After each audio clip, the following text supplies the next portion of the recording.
బయటికి తీసుకురావడంలో బాగా ఎక్స్‌పర్ట్ లాగా కనిపిస్తున్నారు. అందరూ మల్టిపుల్ ఫీల్డ్స్ చేశారు ఈ సినిమాలో. యెస్, కాళీచరణ్ గారు మీ మీ మాటలు కూడా. అందరికీ నమస్కారం అండి. నేను 2 నిమిషాలు అంటాను. నేను మైక్ పెడితే చాలా ఎక్కువ మాట్లాడతాను, మీ అందరికీ తెలుసు. ఇంకా రావాలనా? మా చిరంజీవి గారు మైక్ పట్టుకుంటే 2 గంటలు మాట్లాడతారు. ఆయన అభిమాని. నేను అరగంటైనా మాట్లాడాలి, కానీ వీళ్ళు ఇవ్వట్లేదు నాకు అవకాశం. ముందుగా ఈ టీజర్ రిలీజ్ చేసిన అనిల్ రావిపూడి గారికి చాలా చాలా థ్యాంక్స్ అండి. ఇప్పటి వరకు ఆయన చేసిన ప్రతి సినిమా కూడా ఎంత పెద్ద బ్లాక్ బస్టర్ అయిందో మనకు అందరికీ తెలుసు. ఆయన ఎంచుకున్న జోనర్ని కొంతమంది కామెంట్ చేశారు, కానీ ఎస్వి కృష్ణారెడ్డి గారు, శ్రీను వైట్ల గారు, అలాగే ఈవి సత్యనారాయణ గారు, వీళ్ళందరూ కూడా ఇప్పుడు సినిమాలు మానేస్తే అదే మంచి జోనర్ని అనిల్ రావిపూడి గారు తీసుకొని ఈరోజు బ్లాక్ బస్టర్స్ కొడుతున్నారు. ఎందుకంటే చాలా సినిమాల్లో మన స్టోరీని మర్చిపోయిన కామెడీ ట్రాక్ని మాత్రం చాలా వరకు మనం గుర్తుపెట్టుకుంటాం. అంటే కొన్ని కామెడీ ట్రాక్లే సినిమాని ఎక్కడో నిలబెడతాయి. అలాంటి జోనర్ని అనిల్ రావిపూడి గారు తీసుకొని ఈరోజు కమర్షియల్ ఎలిమెంట్స్ తీసిన సినిమాల కంటే కూడా ఆయన ఎక్కువ అమౌంట్ని కలెక్ట్ చేసే విధంగా ఆయన బ్లాక్ బస్టర్లు కొడుతున్నారు. అలాంటి లక్కీ హ్యాండ్తో టీజర్ రిలీజ్ చేయడం అనేది నిజంగా చాలా చాలా హ్యాపీగా ఉంది.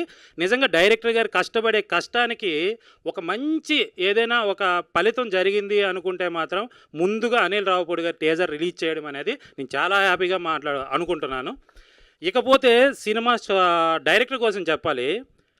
చాలా సినిమాలు మీరు చూసుంటారు, మీకు తెలిసి ఉంటుంది. చాలామంది డైరెక్టర్లు కోపం వస్తే అరుస్తారు, ప్రేమగా ఉంటే మాట్లాడతారు, సరదాగా మాట్లాడతారు, ఇవన్నీ ఉంటాయి. కానీ ఈ డైరెక్టర్ గారు కోపం వచ్చినా అలాగే మాట్లాడతారు, ప్రేమ ఉన్నా అలాగే మాట్లాడతారు, బాధ ఉన్నా అలాగే మాట్లాడతారు. ఇదే సేమ్ క్వాలిటీ మన హీరోయిన్ గారికి కూడా ఉంది. నేను వీళ్ళిద్దరిని ఎప్పుడు కోపంగా నేను చూడలేదు. చూసే అవకాశం ఎప్పుడైనా వస్తుందేమో చూస్తాను. అలాగని నా మీద కోపించుకోకండి, దయచేసి చెప్తున్నా. టైం అయితే అవ్వదు సార్, దీనికోసం మీరు ఎన్నో రోజులు కష్టపడ్డారు. మళ్ళీ సో వీళ్ళిద్దరూ ఎంత కష్టపడ్డారు ఏంటి అనేది ఈ సినిమాలో తెలుస్తుంది. చాలా చాలా అంటే ఒక డిఫరెంట్ మూవీ ఇది. ఖచ్చితంగా ప్రతి ఒక్కరికి నచ్చే సినిమా అవుతుంది. థియేటర్లో చూడాల్సిన సినిమా ఇది. ఎస్పెషల్లీ దీంట్లో ఇంకోటి మీకు చెప్తా, 14 రోజులు ఈ సినిమాలో నేను యాక్ట్ చేశా. 14 రోజులు యాక్ట్ చేసిన ఓం భీమ్ బుస్ సినిమా నేను యాక్ట్ చేసింది బ్లాక్ బస్టర్ అయ్యింది. అదేవిధంగా 14 రోజులు యాక్ట్ చేసిన కిల్లర్ కూడా అదేవిధంగా బ్లాక్ బస్టర్ అవ్వాలని మనస్ఫూర్తిగా కోరుకుంటున్నాను. ఇంకొకటి, మనకి చాలా సినిమాలు రెగ్యులర్ ఫార్మాట్లో వారానికి 10 సినిమాలు మనకు రిలీజ్ అవుతున్నాయి, మనం చూస్తున్నాము. కొన్ని ఇట్లా అవుతున్నాయి, కొన్ని బోర్గా ఫీల్ అవుతున్నాం. బట్ కిల్లర్ ఏ రోజు వచ్చినా ఒక డిఫరెంట్ మూవీ చూసామని మాత్రం మనకు అందరికీ అనిపిస్తుంది. సో ఇంకా ఎంతకంటే ఎక్కువ మాట్లాడితే నన్ను కొడతారేమో. ట్రైలర్ రోజు మాట్లాడదాం. టీజర్కి ఇంతే ఇచ్చేస్తున్నా.